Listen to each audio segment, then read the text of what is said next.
1980 Jewish Almanac, page 3. The Jews admit that they are not the descendants of the ancient Israelites in their writings. Under the headlining of A Brief History, terms for Jew, 1980 Jewish Almanac, is the following. Strictly speaking, it is incorrect to call an ancient Israelite a Jew, or to call a contemporary Jew an Israelite or a Hebrew. Call Halal Yahweh Bahasham Yahweh Shai Bahasham Rakaha Kodash. Double honors unto the apostles, double honors unto the elder bishops. Salutations to all my fellow laborers doing this work in truth and sincerity, risking their lives and their freedom to do so now more so than ever. The 144,000 and the scattered elect that are scattered around the four corners of the earth among the heathen that look like those heathen. And to the few Akwaf that are listening and learning, to you I say Shalom. This is not a black thing. This is an Israelite thing. And our people are scattered to the four corners of the earth among all people. So they're going to come looking like all people. All right. But don't get it twisted. The Negroes, Latinos, and Native Americans do make up the bulk of the actual Israelites that are here on earth today. Now, this is the video. I did a response to it. Actually, I did a response to Elder Bishop's INOP's video. And, but this is an actual video that he used, or that he was speaking about. And so I didn't watch all of the video. I watched the majority of it. And I saw enough, and I'm going to use this portion. I'm starting around the 7-minute, 24-second mark.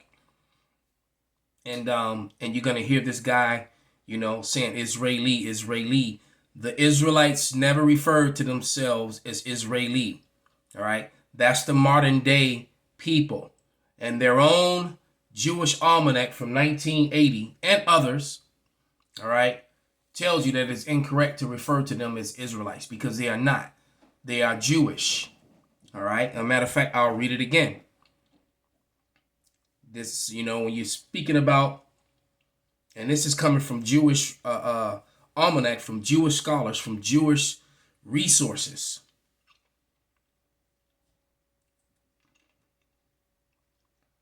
Right? The 1980 Jewish Almanac, page 3, where the Jews admit that they are not the descendants of the ancient Israelites in their writings, under the heading of Brief History of the term for Jew, in 1980 Jewish Almanac is following.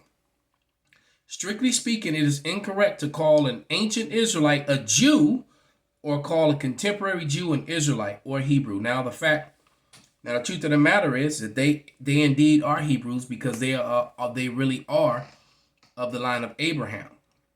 The issue for them is that they're of the line of Esau, Abraham's grandson, not Jacob, all right, who's also Abraham's grandson. Okay? So they are Hebrews. Abraham was a Hebrew. So Isaac was a Hebrew. Jacob and Esau were Hebrews. All right? But they are Hebrew Edomites. All right? Like the lady on the screen has the appearance of a typical Edomite. Doesn't mean that she is, though. She could be one of us easily. All right? Just using her as an example. You know, I don't even speak this woman's language, so I and I haven't seen enough of her to really test her spirit. But one thing's for sure, that there was a lot of Israelites in the area of Russia, that portion of Europe, Slovakia, that portion of Asia. All right, Europe is in Asia. The Middle East is Western Asia. Europe is Western Asia. I have the map to prove it. Any map proves it. There's no land separation between Asia, all right, and Europe. That's why they say Eurasia. All right. Remember, you can walk from Spain. You know, you could take a train, a bus, or a buggy, or cart, or horse from Spain all the way to Korea, all the way across to the other side, through Russia to the other side, because it's one landmass. As a matter of fact, in the episode of the Vikings, they showed you that. When Ivan the Boneless left England or Ireland, wherever he was, and went on a cart and went all the way to Russia, horse and buggy. You didn't have to get on a ship. All right, you can walk from Israel on a horse and buggy and go all the way to Korea, all the way to Russia on land. All right, it's one landmass, always has been. Remember, in the Bible, it refers to Asia. It talks about Spain and Italy. It doesn't mention Europe. That's something that came about, all right, when they started renaming and moving landmarks and all that stuff. That's another social construct. Just like the Middle East, just like it just told you that that you can't call them Jews because that term didn't really start being used until the 1800s. All right, early 1800s. All right, it could have been 1600s. I'm pretty sure it was 1800s when that term began to really be used. So that word was printed into the Bible instead of Judean or Yahweh, as it should say. All right. Now let's let the receipts do what they do. Without a doubt, they have a great importance and a fundamental recognition in Russia because the icons represent for Russia what the pyramids represent for Egypt, or the temples to the Greeks. Wait. The exhibition... Let's run that back.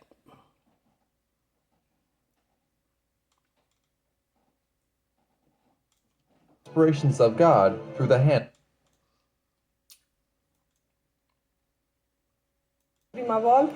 It's the first time that a large number of Russian icons have come here to Italy. In addition, here are a dozen examples that have never before been moved. They appear for the first time in our catalog. Icons are usually painted on wood and meant to represent saints or sacred elements.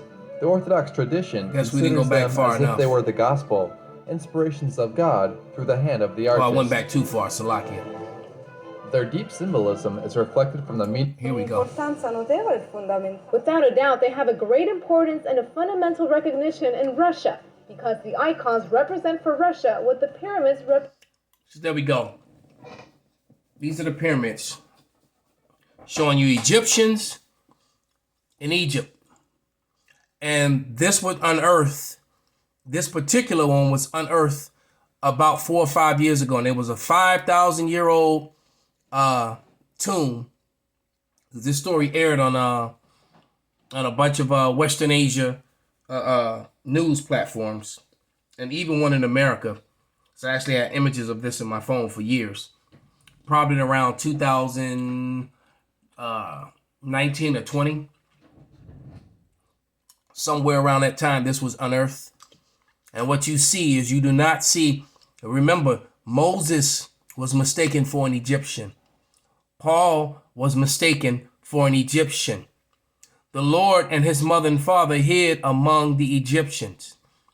All right. There it is. And remember the other Hamites, other Hamitic African people, other sons of Ham. The sons of Ham were dark, but not the Negroes. Okay. Natives, Hispanics, and so-called black people were all classified as Negroes. Were the natives and the African slaves were in 1682 in Virginia. They were classified as Negroes. If you notice, if you go throughout history, Africans were never referred to as Negroes. Never. It never said Africans for sale. All the slave flyers and sales pamphlets and things of that nature always said Negroes for sale because there was a difference. Because Africans were selling Negroes, a different set of black people. I was trying to find that scripture. Can the Ethiopian change his spots or its color? Can a leopard change his spots? Let me see if I can find that real quick.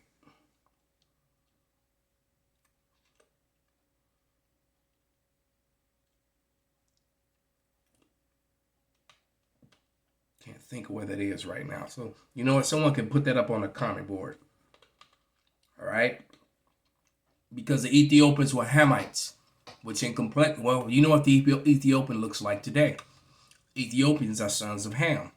All right? The sons of Ham did not sell the sons of Ham into slavery. The sons of Ham sold the so-called black people into slavery, who were refugees into the west coast of Africa. And they're going to provide those receipts. So, you know, in these last days, in these last moments, this truth is coming out like a flood. Okay? So when I saw this, I had to speak on it. I remember the Lord was mistaken. Moses grew up in the house of Pharaoh. All right? Paul was mistaken for an Egyptian. And the Lord hid among the Egyptians. And the one thing that they had in common was they were both melanated people. The Israelites were melanated people. They did not look like the current people that are in the land of Israel committing a genocide on the people of Gaza. All right. They did not look like Benjamin Netanyahu, not a Jew. All right. Represent for Egypt, or the temples to the Greeks. The exhibition shows icons ranging from the 15th century until the early 20th century. It's a rare opportunity to see the religious soul of Russia through its... There's been so much debate going on around the world of late, bestirred by the unveiling of these black biblical icons. Some tend to think that the icons had blackened over time due to age, while others say that the blackness of the icons has nothing to do with age, but are a measure of accuracy meant to depict the actual color of the skins of the people painted. Exactly. So they cut that lie, okay? He cut that lie. They try to say that they got dark, over time because of oxidation or something. Because they were black. All right. But that's a complete and total lie. You have to also think about the monastery, the Voronet Monastery. All right. The Voronet Monastery also has practically the whole book of Revelation plays out on this wall, and it depicts all of the characters as black people with big afros. And it shows you pale people like the man on the screen going into slavery. All right. Them being cast as a devil, because devil just means deceiver. All right. Satan is adversary. What adversary? The human adversary. Those who are in opposition of the Lord and the Lord's people. All right. Black people, says Robert Rubin. Why didn't their clothes change to black in those paintings, or all of the paintings? The true Israelis were black-skinned people, not white. Likewise, the ancient Egyptians. The Reshet structure in Mauritania is also the location of Atlantis. Russians did not change their paintings just as other countries did. They simply kept the true paintings and iconography. Look up it. So what the other Edomites did was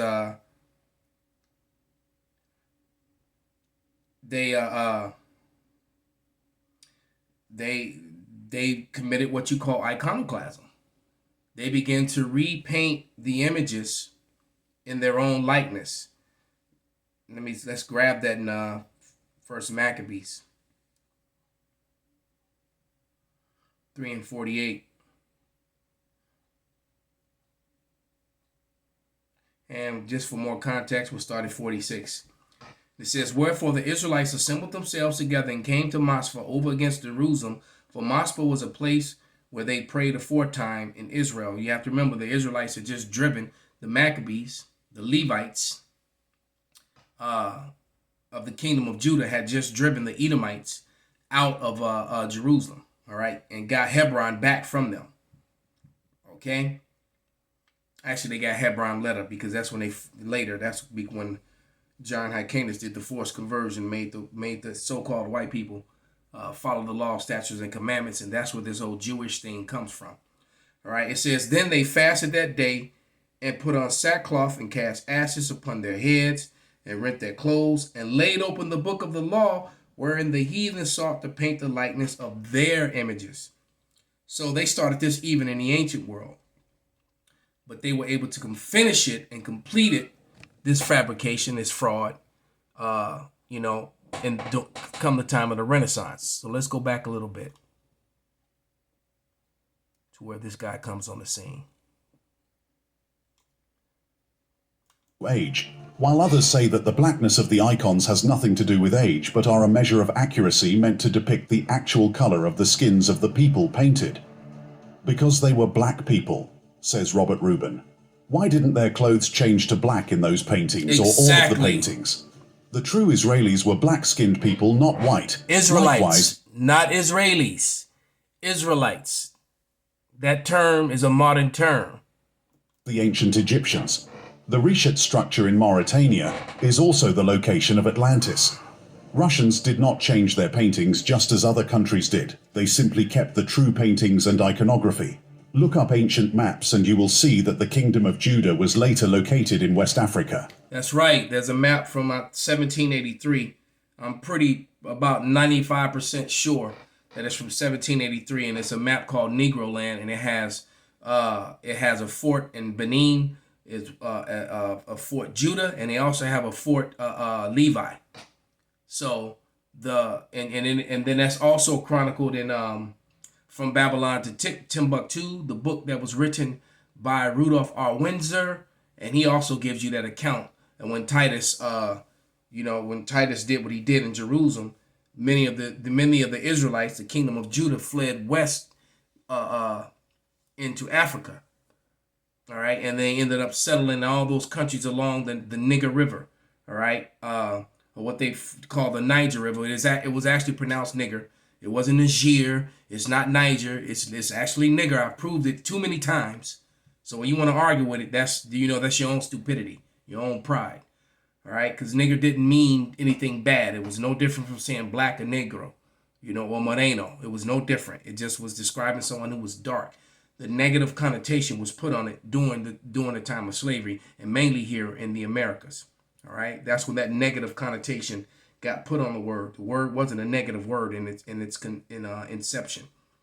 All right, but all those Israelites that set up those kingdoms along the Niger River, the kingdom of Chad, Mali, Senegal, all the way over to you get to Uganda, all the way to Benin, to Nigeria. All right, those were mainly Israelites in there, in that area. And now, of course, Ham is mixed in. Okay, but those were Israelites in those kingdoms. And many of them still refer to themselves as Israelites to this day, and had customs that predate everything that's being done over in the all the fraud that's being committed in the land of Israel by the Amalekites. All right, the Edomites who fulfilled the scripture of Ezekiel 36:5. All right, 1-5 by taking the Holy Land to themselves and saying aha. All right, but Lamentations 4:8. It reads, their visage is blacker than a coal. They are not known in the streets. All right. Their skin cleaveth to their bones. It is withered and it has become like a stick. Well, they're not known in the street because they're called Negroes, Latinos, and Native Americans. They're called niggers and blacks, Hispanics, savages, beaners. They used to call natives tree niggers or forest niggers. All right. The Jewish nation was destroyed by Titus. Millions of Jews fled into Africa. Facts. They ended up in the west of Africa. From there, they were sold as slaves to almost every part of the world. Facts. Do you think the hatred for black people is just normal or a coincidence? No. It was because they, Israelis, did not keep the commandments of God. The Israelites, all right? So let's get a few scriptures. And this, trying to go against this at this point is just utterly ridiculous. It makes you look like the uneducated, stupid, racist hater, all right, or lover of your enemy, because you still got jakes that want to try to come against this. All these facts in history being brought out, they're still opening up their mouths to say something stupid, all right? Deuteronomy 28:16 through 68 is describing the history of the Negro, Latino, and Native American to all the way down to the tittle, to the dot, to the crossing of the T and the dotting of the I. Deuteronomy 28:68. And Yahweh shall bring thee into Egypt again. Egypt meaning house of bondage. Again with ships. All right. Then the JPS publication put out one that said no one will buy you. Dummy, it's not. And so then no one bought them. So they put themselves on slavery, drugged themselves around the world and showed up in all these ports and no one would buy them. You know how stupid that sounds? They were forced onto the ships. And when it says, and no one would buy you, means no one would redeem you. Look up the meaning of the word. All right. That's why, it tells you in the book of the Apocrypha, it tells you that word spoken in Hebrew have more power, and they don't have the same meaning in translation. And buy is an old Quaker English word, which means redeemed. All right, just so you know that. But it says, and Yahweh shall bring thee into Egypt again with ships. Egypt meaning the house of bondage. You will go into bondage again with ships. We all know what people will put on slave ships. All right, and when you read one of the curses above, it says a yoke of iron will be put on your necks. So, Benjamin Netan, not a Jew, did not, he and his people did not have yokes of iron put on their necks, and they were not forced on the slave ships and sold to every nation and around the world. Didn't happen to them. All right. It says, by wherefore I spake unto thee, thou shalt see it no more again. The it was the land of Israel. And there you shall be sold unto your enemies for bondmen and for bondwomen, and no man shall buy you, meaning no one's going to redeem you. All right? You still got dumb pastors, saying, yeah, well, they good into slavery, but no one bought them. Shut your stupid, you dumb. All right? When there's physical evidence, you got a whole museum in Chicago that's dedicated to it. The DuSable Museum has actual portions of a slave ship, actual remnants of peoples, and the relics and the chains and the fetters of irons and the yokes of iron, right there at the DuSable Museum, right here in Chicago. Fuck you mean? All right. I was gonna go to Baruch real quick.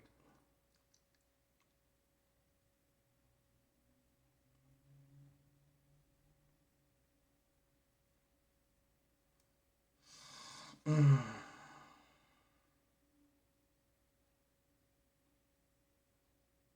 right, because we Baruch 4:13, they knew not his statutes, nor walked in the ways of his commandments, nor trod the paths of the discipline in his righteousness. See, we didn't follow the way, so the Lord did what he did. We provoked them. Matter of fact, Baruch 4:6 reads, ye were sold to the nations, not for your destruction, but because you moved God to wrath, you were delivered unto your enemies. For you provoked him that made you, and you by sacrificing unto devils and not unto God. All right, so that is why we got sold. Point blank, period.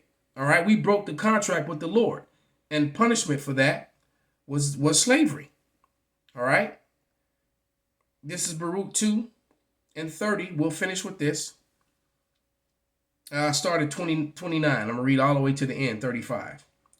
If you will not hear my voice, surely this very great multitude shall be turned into a small number among the nation where I have scattered them. That's why they call us minorities. You can't get around these prophecies, man. The Bible is undefeated. The prophecies are undefeated. For I knew that they would not hear me, because it is a stiff-necked people. But in the land of their captivities, we got scattered everywhere, and everywhere our people are, whoever they mixed in upon, they're down. They're on the bottom. All right, like the untouchables over in India. The bulk of those people are Israelites. That's why they treat it the way they are. All right. It says, for I knew they would not hear me, because it is a stiff-necked people, but in the land of their captivities, they shall remember themselves. And that's what's got them shook and so nervous right now. And it shall come, and they shall know that I am the Lord their power, for I will give them a heart, meaning a mind, ears to hear. And they shall praise me in the land of their captivity and think upon my name. And this is what got these people so shook right now. And return from their stiff neck and from their wicked deeds, for they shall remember the way of their fathers which sinned. You can only break the law to sin, which means that the law still stands. Dumbass Christians. And I will bring them again into the land which I promised with an oath unto their fathers, Abraham, Isaac, and Jacob, and they shall be lords of it, and I will increase them, and they shall not be diminished, and I will make an everlasting covenant with them, and be their power, and they shall be my people, and I will no more drive my people of Israel out of the land that I have given them, And this is what they're so nervous and worried about, because this is a time frame that we're in. For Jacob Esau is the end of the world, and Jacob is the beginning of it that followeth, and it is about our time. Call halal Yahweh Bahasham Yahweh Shai Bahasham Rakaha Kodash Kwam Yasharala Shalom.